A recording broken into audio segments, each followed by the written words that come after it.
আসসালামু আলাইকুম, সকলে কেমন আছেন? আশা করি সকলে ভালো আছেন। আপনাদের দোয়া ভালোবাসা আমি অনেক ভালো আছি। তো আজকে আসছি সব বন্ধুরা মিলে একসাথে, আজকে যাচ্ছি বিলে। আর সকলে জানেন যে আমি একটা ড্রোন নিছি, এই ড্রোনের ভিডিও নেওয়ার জন্য। ড্রোন দিয়ে ভিডিও করো, আপনাদের সকলে দেখাবো, আপনারা ভিডিও লাস্ট আমার দেখতে থাকুন। তো নৌকার অপেক্ষা আমরা বসে রয়েছি, নৌকা এখন আসে নাই। এক ছোট ভাই নৌকা আনতেছে, তার নৌকা আনতে বললাম। তো এই সুযোগে আপনাদের একটু বিলের পরিবেশটা দেখাই। আর এই ব্যাগের মধ্যে আছে আমার ড্রোন। আর বিকাল টাইমে যে একটা ভিউ আর যে একটা পরিবেশ, একমাত্র যারা গ্রামে থাকে তারা একমাত্র জানে যে কি একটা ভিউ। তো অবশেষে নৌকার অপেক্ষা করতে করতে অবশেষে আমরা নৌকায় চলে আসলাম। এই যে আমার এক বন্ধু নৌকা চালাচ্ছে। আর যে পরিমাণ রোদ, এই রোদে মনে করেন অনেক গরম লাগতেছে আর অনেক বাতাস আছে, এই কারণে একটু ভালোই লাগতেছে। তো আমি ড্রোন নিয়েছিলাম আপনাদের ড্রোনের ভিডিও দেখানোর জন্য। তো আপনারা লাস্ট আমার দেখুন, আপনাদের ড্রোনের ভিডিও দেখাবো আমি।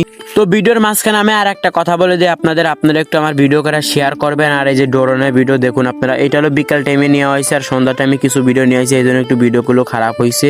আর এই যে এটা হলো সন্ধ্যা টাইমের ভিডিও, এই কারণে একটু ভিডিওর ফুটেজ খারাপ হয়েছে। আর এই যে বিলের মাঝখানে অনেক ভাই বিরাদার ছিল, এদের ভিডিও নিয়ে নিলাম আমি। আর এই যে এক চাচা দেখতে পাচ্ছেন, অনেক বাতাস, এই জন্য আর কি মনে করেন ড্রোনটা কাঁপতেছিল। আর এই যে একটা ভাই দেখতে পাচ্ছেন, হেমন আমাদের ভিডিও দেখে বললো ভাই আমি আপনাদের ভিডিও দেখি। তো আজকের মতো এখানে ভিডিও শেষ হয়ে গেল। আপনাদের পরবর্তীতে ভিডিও আরো আসতেছে ড্রোনের ভিডিও। তো আপনারা ভিডিওটা শেয়ার করে দেন, আর পরবর্তীতে ভিডিও আসলে আপনারা শেয়ার করে দেবেন। আল্লাহ হাফেজ।